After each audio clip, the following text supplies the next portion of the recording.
Hi guys, Aileen here. I am doing a video that I've been thinking about doing for quite some time now, so I'm very excited to sit down and finally put it down and post it on YouTube. So this video, if you read the thumbnail, you already know, is why do I wear a yarn wig? It's not a normal thing, so it is a question that I get a little more frequently than other questions. So I did just want to kind of, go through the whole thing. So first of all, this is not a video about why I shave my head. That's another one for another day. Anyhow, I do shave my head every weekend, and so my hair is buzzed. And if I go out in public, I will put a wig on 95% of the time. This is the wig that I choose. And there are a couple reasons for that. So first of all, when I first shaved my head, I was very excited to try every single kind of style, all the different colors, all the different textures, all the different lengths. It's just kind of kid in a candy store experience when you first walk into the world of wigs. Also an expensive one, I will say that. It is exciting and fun and complicated and frustrating at the same time. I found myself feeling most comfortable and most myself in longer hairstyle because that is what I most frequently had when I had my own hair. My hair was always long. So I wanted to wear the long hair, but there were two barriers to that. The first was, if you're going with human hair, those wigs are very, very, very expensive. Like I'm talking $600–700 at the cheapest. So those were out of my price range. And so that left synthetic. There are a lot of really amazing, great looking synthetic wigs, and I bought quite a few of them. The problem is when you go with the longer hairstyles, the synthetic threads, synthetic hairs have friction with your body and your shoulders and your neck and your back and everything. And they tangle really, really quickly. So it was like, let me carry a brush with me and brush it every 5 minutes. And that is just not realistic if you're trying to live in the real world. So I ended up wearing shorter styles. And I did find a couple that I really liked. Raquel Welch wigs tend to be the best ones for me. I did always have to cinch them in and stitch them a little bit to make them fit my head because I have a really tiny head. But I did find a few of those that I really liked. The problem was that I just didn't really feel like myself in short hair. But that was the only style that really worked as far as not having to maintain it so frequently. So that's problem number one. Problem number two is that they just really were not comfortable. They were scratchy, they were itchy, especially I was living in Arizona when I first started my wig journey, and it's really hot. Mesa, ridiculously hot for like half the year. So that made it like I just didn't want to wear a wig because it was so hot. So, and then if I wanted it to fit my head right, like I said, my head's really small, I had to cinch it up with like the straps or the hooks, and then it was even more uncomfortable. If I wore it looser, it just didn't fit my head right, or it was moving around like it shouldn't. And so I was always looking for other options, a more comfortable wig, a lace top, or and then I found my very first yarn wig. I found it on Etsy. I will link it below. If you are at all considering wearing a yarn wig or trying it out, I would 1000% recommend that you buy her wig first.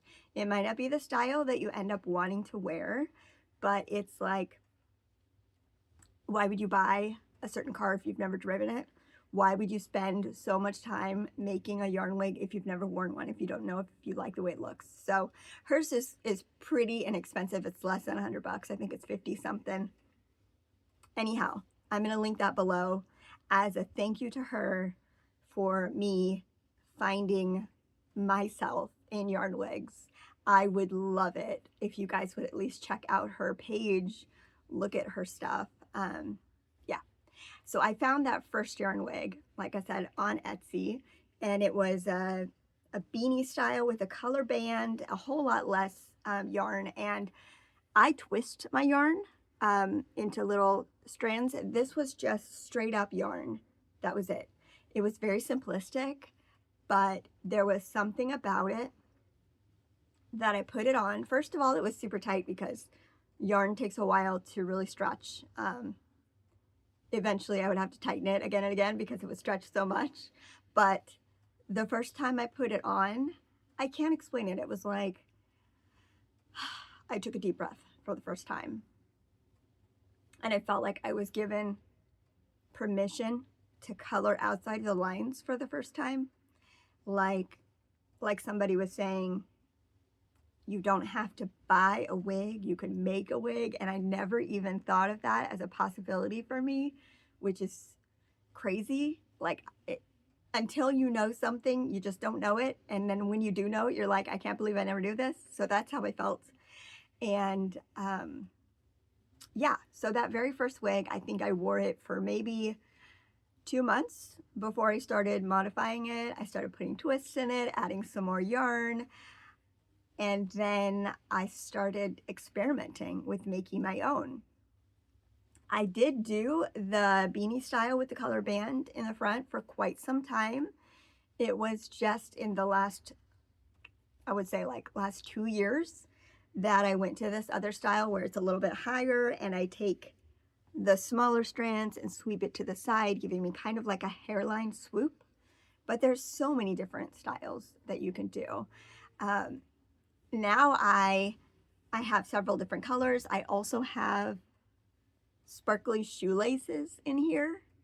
I'm working on one right now that is brown on the outside and then bright pink on the bottom, all the bottom layers. So that'll be fun. I'm also working on one that will just be for my baseball caps so that I can put on a baseball cap and it will look to the side like there's hair and then there'll be a ponytail at the back. So I'm excited about that. But I remake it every couple of months and I'm about to make a new one. I have the base of it right here. And so I thought I would make a series showing you guys what I do, what my process is to make the yarn wig, and maybe inspire some of you out there to join me in the yarn wig community. And so with that being said, I would love for you guys to post any questions you have below. I do not make them.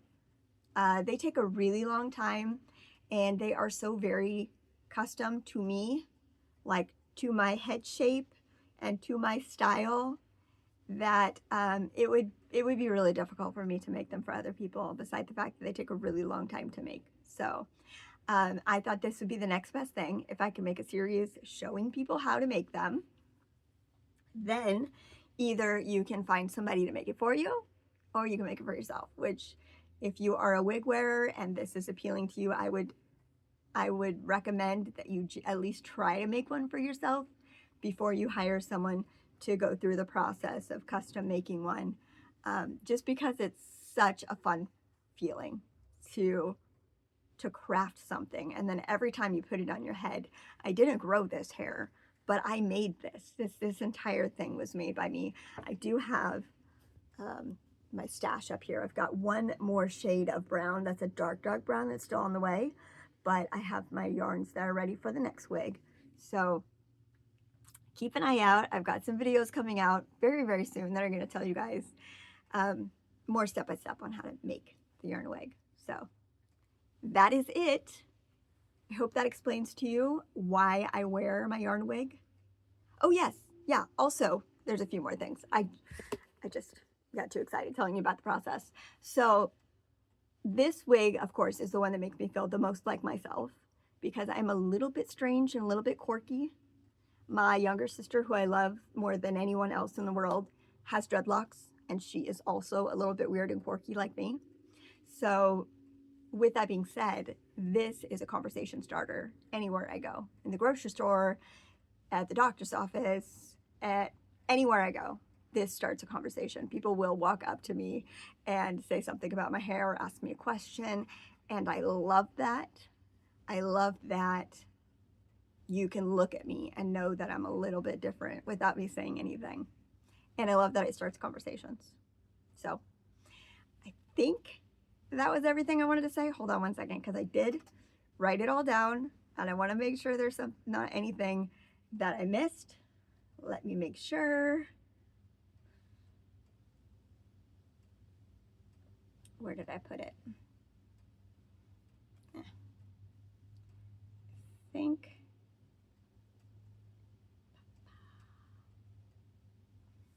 Yeah, that's it. That's mostly it. That's why I wear it, because it makes me feel the most like me. It is super comfortable too. I don't know if you can see this, but it is literally just a hat. It is like the sweatpants of yarn wigs. So if you wear a wig and it's super uncomfortable, this is the opposite. I can wear this thing all day long.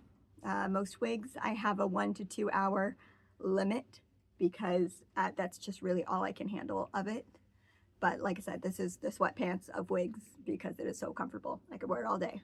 Sometimes it does get hot because it's like wearing a blanket on my head, and I do live in Florida and it is summer right now, but would much rather have this on my head than any other wig.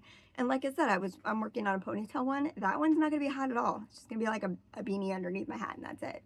So yeah, stay tuned. If you're interested, subscribe to my channel so that you get notification when I drop the new video series about making my yarn wig. And if I get enough interest on the yarn wig series, then maybe we can turn it into some kind of a community. Maybe we could have workshops where I travel around and we make yarn wigs together. Maybe we can have some kind of online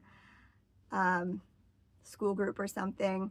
Anyhow, that is it. Hope you guys enjoy this. Hope that answered your questions. And if you had never heard of a yarn wig before, I'm glad that I was able to introduce it to you.